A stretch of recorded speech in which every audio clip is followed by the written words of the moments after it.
Bab 2. Filsafat. Apabila kita menonton satu pertandingan sepak bola, maka lebih dahulu sekali kita mesti pisahkan si pemain, mana yang masuk klub ini, mana pula yang masuk kumpulan itu. Kalau tidak begitu, bingunglah kita. Kita tak bisa tahu siapa yang kalah, siapa yang menang. Mana yang baik permainannya, mana yang tidak. Begitulah kalau kita masuki pustaka filsafat yang mempunyai ratusan, ya ribuan buku itu. Kita lebih dahulu mesti pisahkan arah pikiran para ahli filsafat. Kalau tidak, niscaya bingunglah kita. Tak bisa memisahkan siapa yang benar, siapa yang salah. Seperti para pemain sepak bola tadi kacau balau di mata kita, tak tahu apa maksudnya masing-masing. Begitulah di mata kita para ahli filsafat berkata semau-maunya saja. Kalau tak ada pangkal, tak ada ujung. Tetapi memakai Engels buat penunjuk jalan, bisalah kita terhindar dari kekacauan dan membuang-buang waktu. Engels sekarang terkenal sebagai co-creator, sama membangun dengan Marx. Sebetulnya dalam filsafat banyak sekali meninggalkan pusaka. Karl Marx terkenal sebagai bapak dialektis materialisme dan surplus value, yakni nilai berlebih, nilai yang diterbitkan oleh buruh, tetapi dimiliki oleh kapitalis. Engels, pendiam, pembelakang, selalu berdiri di belakang kawannya Marx, tetapi setia dan jujur, meneruskan mengarang Das Kapital yang belum habis ditinggalkan Marx karena ia meninggal. Engels sendiri menulis beberapa buku berhubung dengan filsafat anti-Düring dan Ludwig Feuerbach, sejarah dan ekonomi. Sebagai co-creator, Engels melanjutkan dan mendalamkan paham dialektis materialisme dan komunisme dengan bahasa yang terang, populer, jitu, dan merdu. Engels memisahkan para ahli filsafat dari zaman Yunani sampai pada masa hidupnya Marx Engels dalam dua barisan. Pada satu barisan terdapat kaum idealis yang bertentangan dengan barisan kedua, kaum materialis. Kaum idealis umumnya memihak pada kaum yang berpunya dan berkuasa, sedangkan kaum materialis berpihak pada proletar dan kaum tertindas. Kadang-kadang perlawanan tinggal tersembunyi, tetapi kadang-kadang terbuka terus terang, cocok dengan riwayatnya perjuangan proletar dan kapitalis dalam politik. Kadang-kadang idealis di luarnya itu materialis di dalamnya, sarinya, Spinoza. Kadang-kadang materialis di luarnya, tetapi di dalamnya idealis. Menurut pemisahan yang diadakan oleh Engels, maka pada barisan idealis, kita dapati penganjur terkemuka sekali seperti Plato, Hume, Berkeley yang berpuncak pada Hegel. Pada barisan materialis, kita dapati Heraklit, Demokrit, dan Epicure di masa Yunani, Diderot dan Lamartine di masa Revolusi Prancis yang berpuncak pada Marx Engels. Di antaranya itu didapati banyak ahli filsafat campur aduk saintis, setengah idealis, setengah materialis. Biasanya musuh proletar menerjemahkan dan menyamarkan materialisme itu sebagai ilmu yang berdasar atas daya upaya mencari kesenangan hidup tak terbatas, makan sampai muntah, minum sampai mabuk, kawin dan cerai sesukanya saja. Sedangkan idealisme itu diterjemahkan dan dijunjung tinggi sebagai satu ilmu berdasarkan kesucian yang paling tinggi. Lebih memperhatikan berpikir daripada makan dan kebudayaan yang sampai menjauhi kaum ibu seperti seorang santri, resi. Dalam keadaan yang benar, dalam kehidupan mereka, kita tak sekali dua kali berjumpa dengan seorang yang memangku paham idealis berlaku sebaliknya dari persangkaan itu. Sedangkan dalam kalangan materialis, banyak kita dapati orang hidup dengan segala sederhana, dan seperti suami dan bapak yang setia. Idealis dan materialis yang dijadikan Engels sebagai ukuran buat memisahkan para ahli filsafat dalam dua barisan, semata-mata berdasarkan atas sikap yang diambil si pemikir, ahli filsafat dalam persoalan yang sudah kita tuliskan lebih dahulu, yakni mana yang pertama, primus, mana yang kedua, benda atau pikiran, matter atau ide. Yang mengatakan pikiran lebih dahulu itulah pengikut idealisme, itulah yang idealis. Yang mengikut materialisme itulah yang materialis. Hidup segala sederhana atau mau segala lebih dengan tiada memperdulikan kesehatan diri sendiri dan kebaikan buat masyarakat itu bergantung pada watak masyarakat, dan didikan masing-masing orang. Dengan memakai pemisahan yang diadakan oleh Engels, filsafat menjadi persoalan yang mudah bagi kita. Dengan mengambil satu contoh, satu modal saja, kita bisa ketahui seluk-beluknya perkara yang bersamaan dan bersangkutan. Dengan David Hume sebagai ahli filsafat idealis, kita bisa gambarkan semua ahli filsafat idealis dari Plato sampai Hegel. If I go into myself, kalau saya masuki diri saya sendiri, maka saya jumpai bundles of conceptions, bergulung-gulung pengertian, bermacam-macam gambaran daripada benda. Kalau Hume hendak mengetahui apakah benda yang bernama buah jeruk itu umpamanya, maka yang ia insafi cuma rasanya yang manis itu, kulitnya yang licin itu, beratnya yang setengah atau 1/4 kilo itu, warnanya yang hijau atau kuning itu, bunyinya yang nyaring atau lembek itu. Bunyi itu ada di telinga, dalam badan Hume, bukan pada jeruk. Beratnya di tangan Hume, bukan pada jeruk. Rupanya pada mata, rasanya di lidah atau di ujung jari Hume. Semuanya bunyi, rupa, dan rasa itu dengan perantaraan saraf, nerve, berjalan ke pusat, ke center, ke otak. Otak mencatat bunyi, rupa, dan rasa tadi menjadi pengertian, conception, seperti pengertian merdu, kuning, berat, lezat, dan licin. Semua pengertian ini dalam saya, kata Hume, bukan di luar saya. Jeruk itu sebagai benda tak ada bagi saya. Yang ada cuma ide, pikiran, pengertian tentang benda itu dalam otak saya. Otak saya penuh dengan pengertian, bundles of conceptions, kata Hume. Jeruk sebagai benda, lembu sebagai benda, tak ada buat saya. Yang ada cuma ide, pikiran, pengertian, gambaran dari jeruk, lembu, bumi, bintang, dan engkau. Engkau, kata Hume, cuma ide buat saya. Tetapi engkau buat Hume adalah saya buat Tuan Smith umpamanya. Dan saya buat Hume adalah engkau buat Smith.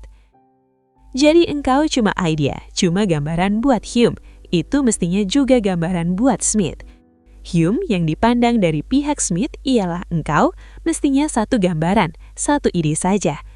Tak ada Hume itu buat Smith sebagai orang, sebagai ahli filsafat. Yang ada cuma gambaran dalam otak Smith. Dengan begitu, Hume yang membatalkan benda dan mengaku ide saja, membatalkan adanya dirinya sendiri, mengakui bahwa sebetulnya dia sendiri tak ada. Beginilah akibatnya yang konsekuen dari idealisme, dengan membatalkan adanya benda, ia membatalkan dirinya sendiri. Demikianlah David Hume dengan memisahkan ide dari benda, abstraction, dan menganggap ide yang pertama dalam menentang benda sebagai dasar yang pertama, tewas dalam tentangannya membatalkan adanya diri sendiri. Dengan begitu, ia sebetulnya membatalkan filsafat idealisme itu. Sesudah Hume boleh dibilang filsafat idealisme sudah mati, tetapi barang yang mati itu ajab kali menjelma hidup kembali dengan memakai bentuk baru. Seperti Viraurah dan petah tadi, sekarang pun masih ada bentuknya. Immanuel Kant, ahli filsafat Jerman kesohor itu, mengangkat naik kembali bendera Hume, tetapi tidak dengan konsekuensi Hume. Immanuel Kant tidak berjalan terus jujur seperti Hume, tetapi maju mundur. Seperti kata Lenin, filsafat Kant tidak boleh dipakai buat berkelahi, bukan filsafat berkelahi.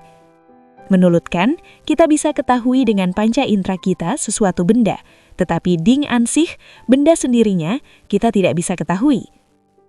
Kalau sudah kita ketahui sesuatu barang dengan panca indera apa juga, lagi yang mesti kita ketahui tentang barang itu. Begitulah kaum materialis bertanya. Buat kaum materialis, hal itu sudah cukup, tetapi buat Kant itu belum cukup. Ia tak sepenuhnya memihak pada Hume dan bilang terus terang bahwa benda itu buat dia tak ada. Yang ada cuma gambaran dalam otaknya, tetapi ia cari rumput buat sembunyi dengan memakai Ding an sich.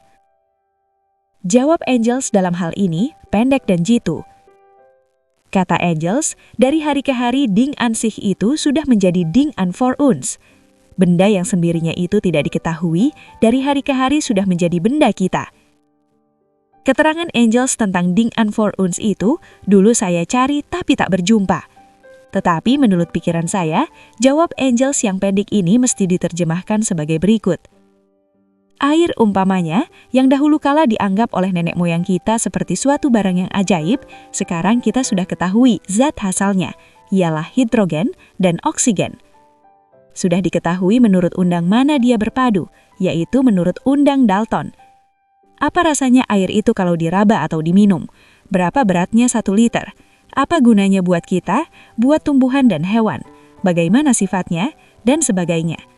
Apa juga lagi yang mesti diding-ansihkan tentang air? Nenek moyang kita cuma mengetahui 4 zat saja di alam ini, yaitu tanah, air, api, udara. Sekarang sudah diketahui 92 zat asli, elementen. Yang diketahui boleh kita periksa dengan panca indera kita, dengan perkakas kita yang bikin, seperti mikroskop, teleskop, dan teropong. Perkakas yang bisa membesarkan kuman beratus-ratus kali dan mendekatkan bintang beratus-ratus kali. Perkakas yang dari tahun ke tahun, dari abad ke abad, bisa ditambah kepastiannya dan kejituannya. Semua zat yang kita ketahui itu boleh kita padanan satu sama lainnya, kita buat makanan dan kesehatan kita pakai kodratnya buat kehidupan dan kesenangan kita. Kaum penakluk memakai buat menorpedo dan membom. Yang belum kita ketahui, sedang kita cari dengan giat, dan dengan lebih besar pengharapan mendapatkannya, karena teori, cara berpikir, dan perkakas kita makin banyak, makin baik. Di mana lagi Ding Anshih itu tempatnya? Pada zaman di mana alam yang dahulu kala dianggap goib itu, sebagian besar sudah diketahui dan dikontrol, dikemudikan dipakai menjadi Sing für uns, yakni benda kita, seperti kata Engels tadi. Idealis yang lebih licin karena ia memakai dialektika dan logika dengan cara dan bahasa yang tiada ada bandingnya selama ini, ialah Hegel. Lama Marx, walaupun ia sudah Marxis, sesudah meninggalkan gurunya Hegel, dilekati Hegelisme. Dengan 2 sayap tesis di kanan, antitesis di kiri, dan badan sintesis di tengah, Hegel terbang makin lama makin tinggi sampai silau mata pemandangnya. Buat Hegel, absolut ide ialah yang membikin benda realitat. Di absolut ide maakt die Geschichte, absolut ide yang membikin sejarah, histori, dan membayang pada filsafat. Bukan filsafat yang membikin sejarah katanya, melainkan absolut ide deren nachhuttlichen Ausdruck die Philosophie ist, yang tergambar nyata pada filsafat. Jadi menurut Hegel, sejarah ialah sejarah dunia dan masyarakat dibikin absolut ide, dan hal ini tergambar pada filsafat. Pada lain tempat Hegel mengatakan bahwa negara dan stat ialah Verwirklichung, penjelmaan, absolut ide itu. Absolut ide itu sama dengan metafisik, ide sendirinya, ide yang tak dibikin, yang tunggal tak jatuh pada undang sebab dan akibat, hidup dan mati, tak melahirkan atau dilahirkan, tak takluk pada tempo dan tempat, melainkan tunggal, terkuasa dan sempurna. Absolut ide itu tergambar jitu dan pasti pada filsafat. Absolut ide akhirnya sama dengan metafisik, yakni goib di luar ilmu alam, rohani, Amon kata Egypte Purbakara, Dewarah. Rohani inilah yang dicari oleh mistikus, murid tarekat Hindu, kalau ia memandang puncak hidungnya saja, menyebut Om, Om, Om. Lepas dari semua yang lahir, pikiran pada perempuan, pada badannya sendiri, lepas dari makanan, ya lepas dari suaranya sendiri. Om, Om, Om tadi. Kalau beruntung seperti Gautama Buddha, maka leburlah rohani, jiwanya dengan rohani yang mengisi alam ini. Feuerbach, materialis besar yang dianggap jembatan antara Hegel dan Marx, mula-mula memakai dialektika juga. Buah pikirannya ketika itu banyak memberi alat pelajaran pada Marx dan Engels. Tetapi setelah Feuerbach melemparkan dialektika, sebagian besar disebabkan hidup terpencil, seolah-olah terbuang dari pergaulan, maka hasil pemeriksaannya jauh terbelakang dari Hegel. Hegel dianggap oleh kaum materialis sebagai ujung filsafat yang negatif, yakni ujung yang membatalkan, ujung yang buntu. Feuerbach dianggap sebagai ujung yang positif, yakni pembuka jalan yang baru ke jalan dialektis materialistis. Kaum Marxis sepenuhnya mengakui kemanjuran senjata dialektika, tetapi membuang idealisme Hegel. Marx sesudah beberapa lama dikagumi dan dipengaruhi Hegel, sebagai pelajar ia bisa hafalkan pasal-pasal yang penting dari Hegelisme, akhirnya memasang Hegelisme di atas kakinya. Hegelisme yang selama ini dianggap berkepala di kaki dan berkaki di kepala, dibalikan sebagaimana mestinya. Bukan pikiran yang menentukan pergaulan, melainkan pergaulan yang menentukan pikiran. Negara kata Marx, ialah satu akuan dan hasil dari perjuangan kelas. Perjuangan kelaslah yang menjadi motif force, kodrat pergerakan sejarah masyarakat, kodrat mengubah bentuk negara. Jadi bukanlah absolute ide seperti kata Hegel. Zaman berbudak bertukar menjadi zaman feodal, zaman ningrat. Zaman feodal itu sesudah revolusi Perancis pada tahun 1789 bertukar menjadi zaman kuno dalam pandangan sekarang. Dialektika, yakni pertentangan yang berlaku pada zaman berbudak, ialah pertentangan budak dan tuan. Pada zaman feodal pertentangan ningrat dan tani, pertentangan pemimpin gilde dengan anggota gilde. Pada zaman kapitalisme sekarang, pertentangan buruh dan kaum modal.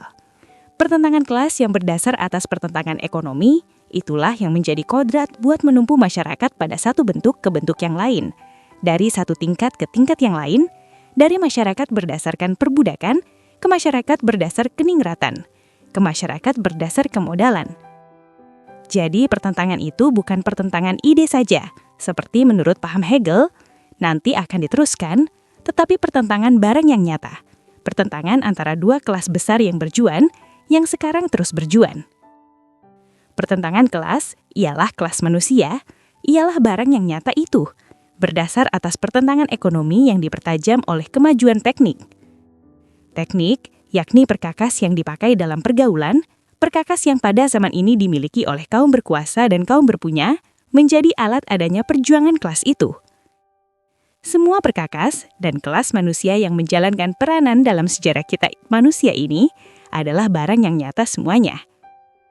Peranan sejarah itu tiadalah dibikin dan dikemudikan oleh absolute ide itu, sebagaimana juga sejarah tumbuh hewan, manusia, bumi dan binatang tidak dikemudikan oleh dewa Rah, rohani, ahimsa, dan sebagainya. Sebagaimana bumi dan bintang berjalan, bersejarah menurut undang tarik-menarik yang didapat oleh Newton, sebagaimana tumbuhan, hewan, dan manusia bersejarah menurut undang evolusinya Darwin, beginilah sejarahnya masyarakat manusia bersejarah, menurut undangnya historis materialisme, yakni dialektika materialisme. Dengan lahirnya Marxisme, maka Hegelisme berbelah dua, dialektika idealistis dan dialektika materialistis. Yang pertama dipegang oleh kaum yang bermodal dan berkuasa dengan pengikutnya, yang kedua oleh kaum proletar yang revolusioner. Di antara dua filsafat bertentangan tadi, sudah tentu ada bermacam-macam filsafat, bukan buat bertarung. Hegelisme yang memang revolusioner terhadap kaum ningrat Jerman, tetapi kontra-revolusioner terhadap kaum proletar, sudah tentu baik buat tempat berlindungnya kaum reaksioner. Seperti kata Marx, dalam bentuknya yang reaksioner, Hegelisme menjadi adat, karena bentuk ini menerjemahkan keadaan yang ada. Idealisme tak akan mati selama masih ada perjuangan kelas ini, selama ada kaum yang menghisap dan menindas. Kaum hartawan yang berkuasa pada satu pihak mengemukakan ide, intelek, pikiran terhadap kaum terhisap dan tertindas.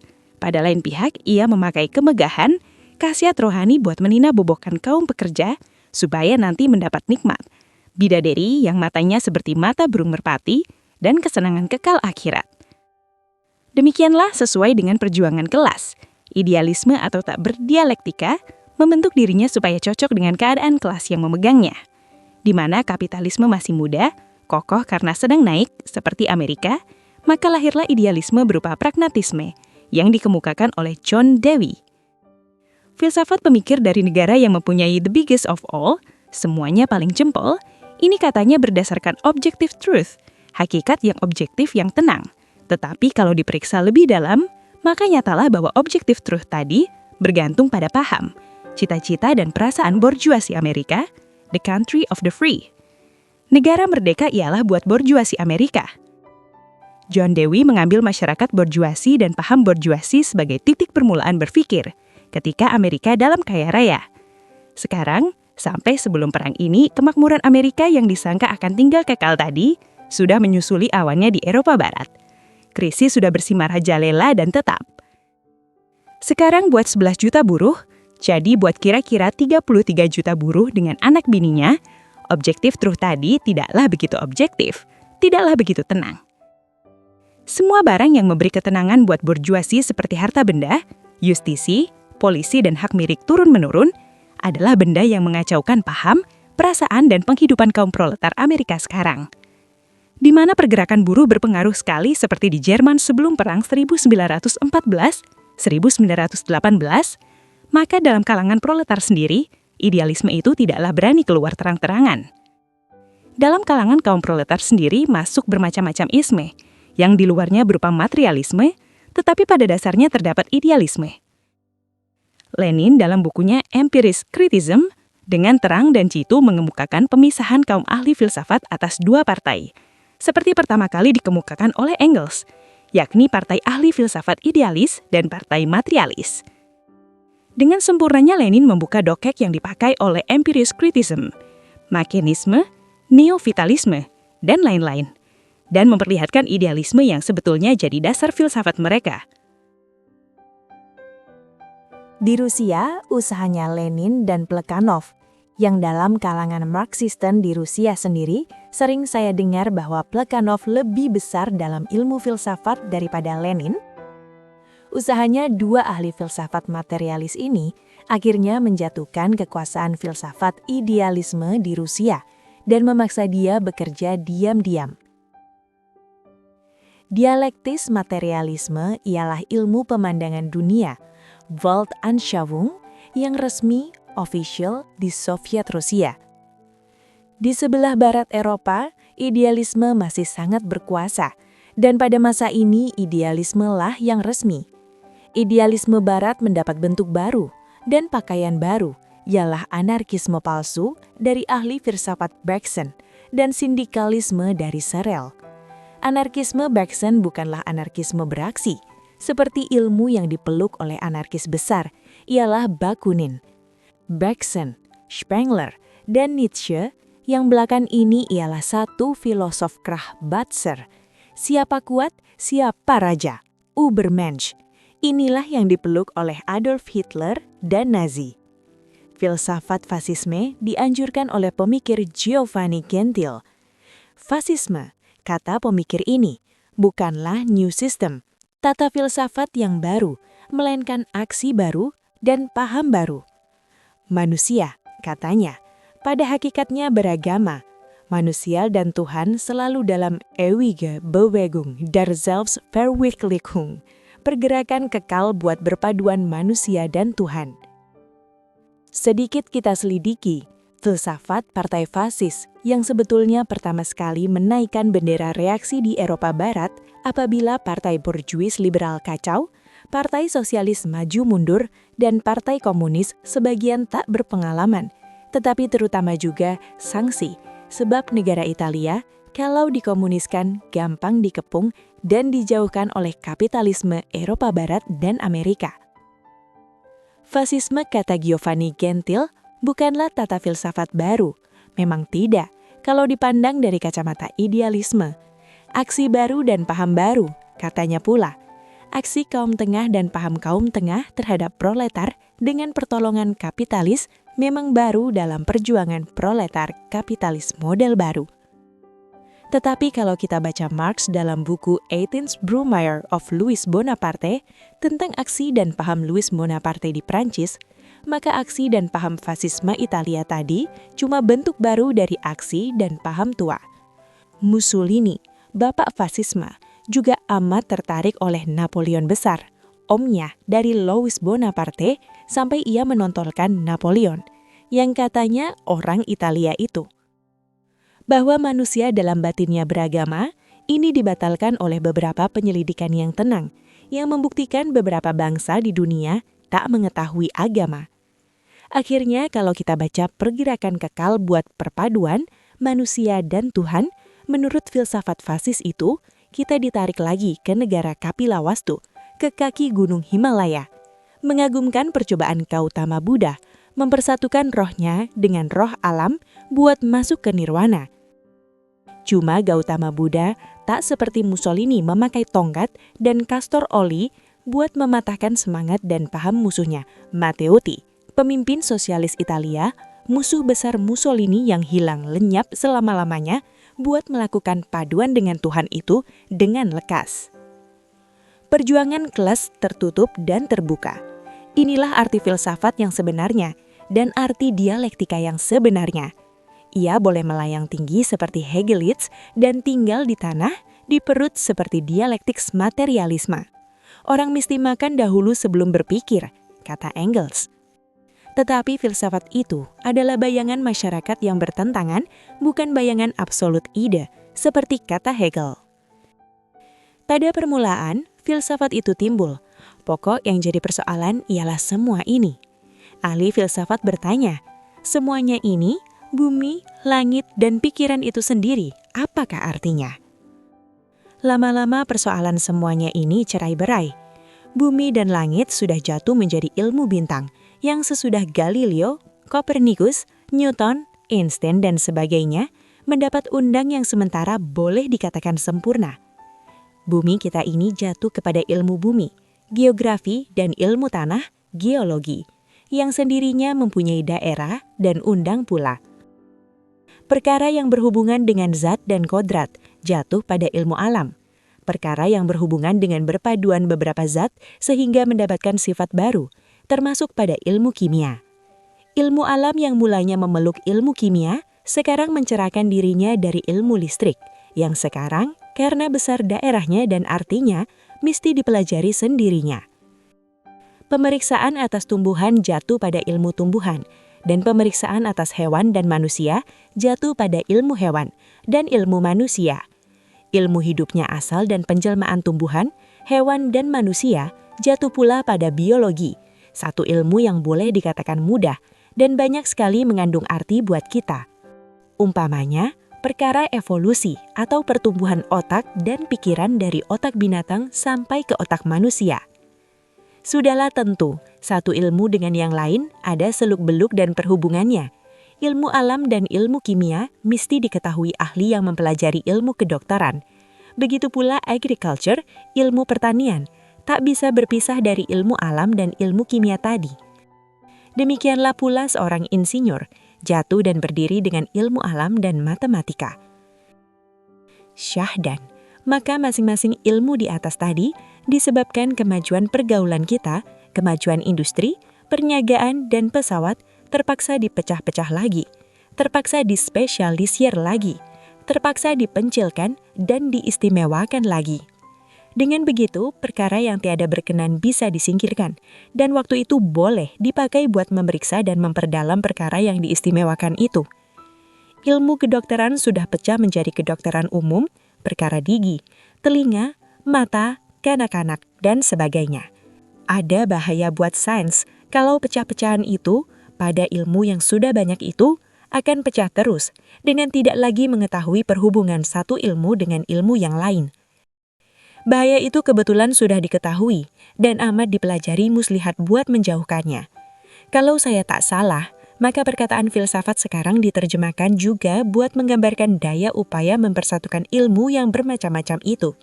Jadi buat memeriksa seluk-beluk dan berhubungannya. Dengan begitu, maka si saintis, si ahli, mungkin kehilangan hutan karena sangat memperhatikan pohon-pohon saja.